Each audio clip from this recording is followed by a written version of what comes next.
Olá pessoal, a gente vai começar a falar a nossa segunda parte sobre o movimento LGBTQI+, dando sequência aí à nossa explicação. Eu sou o professor Danilo Oliveira, a gente vai começar em instantes.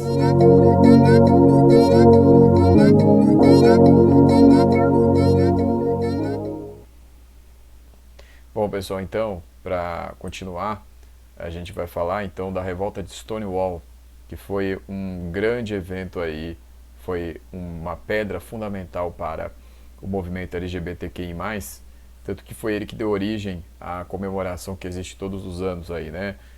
O ato aí que existe, né, em várias capitais do mundo, né, várias cidades importantes do mundo, inclusive São Paulo aqui é o lugar onde tem mais movimento aí nesse sentido, né? Todos os anos. Então, pessoal, o que acontece? A gente tem que saber da história do bar Stonewall Inn. O que é esse bar? Ele é um ponto de referência hoje, é um dos pontos turísticos de Nova York, né? Pessoas do mundo inteiro vão para lá.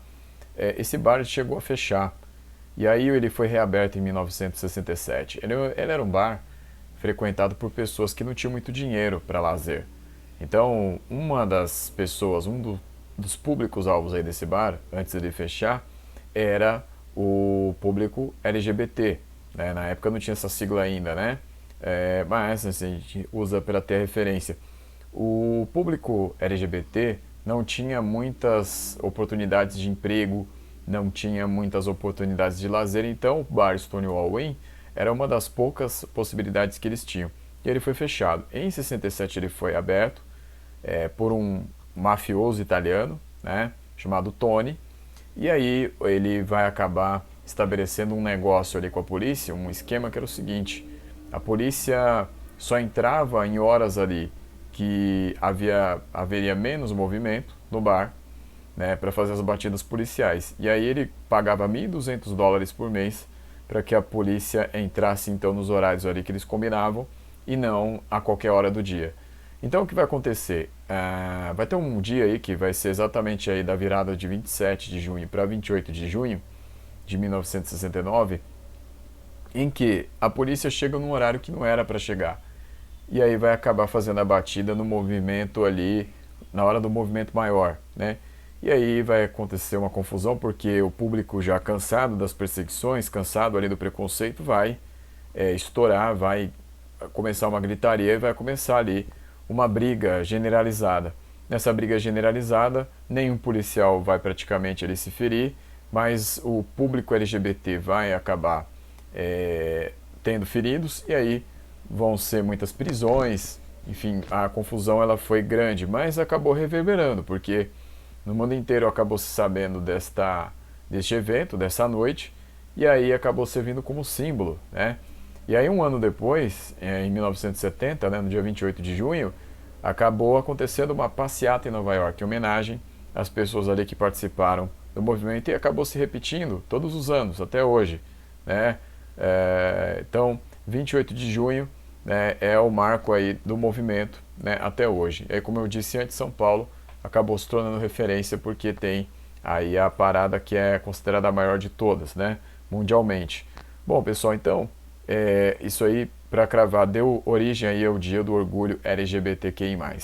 Né? O que a gente tem que pensar também, pessoal, é que os anos 60 foram foram anos de muito protesto, né? Então, em 68, ali houve o famoso mês de maio de 68, que se espalhou, né? Em 69, aí, logo depois aí desses eventos em Stonewall, ia acontecer lá o movimento de Woodstock, né, no mês de agosto. Então foi uma década, e o final dos anos 60 foram bastante importantes aí para movimentação aí social no mundo. E nós temos aí, pessoal, também no Brasil, aí da virada dos anos 60 para os 70, também uma participação importante aí em vários quesitos, tá? Então, pessoal, o seguinte, né, os jornais aqui do Brasil, havia jornais aí do movimento LGBTQI+. Então, por exemplo, o Lampião da Esquina, que vai ser um jornal importante, né? Ele vai ser um jornal aí circulando na época da ditadura militar ainda. Era o governo Geisel, virado no governo Geisel para o governo Figueiredo. Estava se iniciando ali a abertura lenta, gradual e segura. E aí, então, o jornal Lampião, ele fazia parte dessa atmosfera. Vários outros movimentos também estavam acontecendo na época. E aí, enfim, vai ser um movimento de protesto aí do público LGBT.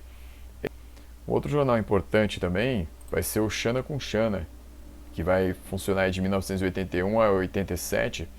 Ele era distribuído no Ferros Bar.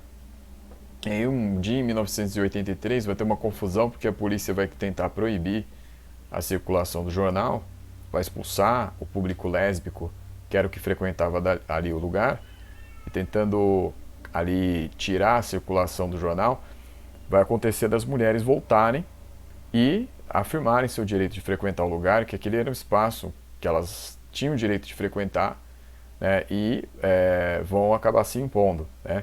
Então isso aí em 1983, isso aí foi marcante também para o movimento em geral, né? E também, pessoal, além disso, o grupo Somos, né, que vai durar bastante tempo também, foi fundado em 78 e aí vai, enfim, apoiar o jornal Lampião, vai apoiar o jornal Xana com Xana, né? Então vai ser um movimento importante o grupo Somos, porque vai ter contato com partidos políticos, aí nos anos 80 ainda, na tentativa de redemocratização da sociedade brasileira. Então vai ter bastante atuação, né? Vai ter bastante apoio para a questão das paradas LGBT. Enfim, vai ser um movimento importante, tá? Então o Brasil, vejam aí que na época da ditadura militar, em plena ditadura, os movimentos, o movimento LGBT ele acabou também engrossando ali a onda de movimentos que cresciam no final dos anos 70, né, no Brasil, porque foi uma época de bastante ebulição social no Brasil, né, essa questão de movimentação social. E a bandeira LGBT, pessoal, né, a bandeira LGBTQI+, né, vamos saber agora o significado aí das cores. Então nós temos aí, olha, então rosa é a sexualidade, o vermelho é a vida, o laranja é a cura, o amarelo é a luz do sol, o verde é a natureza, o azul é a serenidade e a harmonia, e o violeta é o espírito. Quem criou, né, e deu esses significados aí?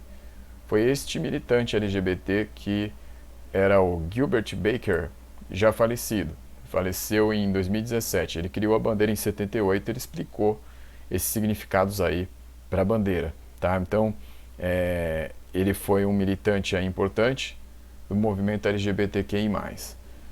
Então, essa bandeira aí que tremula, né, todos os anos aí no movimento, nas paradas aí que existem do movimento LGBTQI+, pelo mundo. Pessoal, e como fica a questão hoje, né, a questão LGBTQI+, hoje no Brasil e no mundo? Bom, no Brasil, por exemplo, é um dos piores lugares para o movimento LGBTQI+, porque todos os anos aí tem se repetido o fato triste no Brasil ser o país que mais assassina pessoas LGBTQI+. Então, no ano passado, por exemplo, o Grupo Gay da Bahia levantou um dado que entre janeiro e maio de 2019, então, né, tivemos aí uma média de um morto LGBTQI+, a cada 23 horas no Brasil. Então, esse é um dado alarmante. Em 2018, acontecem suicídios também da população LGBTQI+, pela questão aí da não aceitação, a violência contra o público LGBTQI+, é muito grande também, né? Então, é um público aí que ainda luta pela sua afirmação, né? Então, esses dados aí preocupantes do Brasil, tristes, né, pesados, fazem com que o Brasil não seja um lugar que esteja ainda aceitável, né? Ainda não é um lugar propício para essa afirmação, mas que precisa ser, né? Precisa ser um lugar onde as pessoas tenham mais tolerância em relação ao público LGBTQI+, que precisa do seu espaço, né? Precisa do seu espaço de afirmação. Então o Brasil tem esse problema, né, sério, gravíssimo aí, de ter essa marca triste aí de ser o país onde mais se assassina o público LGBTQI+ no mundo. Então, pessoal, em outros lugares aí do mundo, lógico, que se a gente for para países aí que também não tem ainda uma tolerância muito grande nós vamos ter dados parecidos com o do Brasil. Mas, enfim, como movimento social, o movimento LGBTQI+, é um movimento bastante atuante, como a gente pôde perceber aí durante todos esses anos. Então, pessoal, era isso que tinha para falar. Então, na próxima aula a gente volta com outro assunto. Obrigado.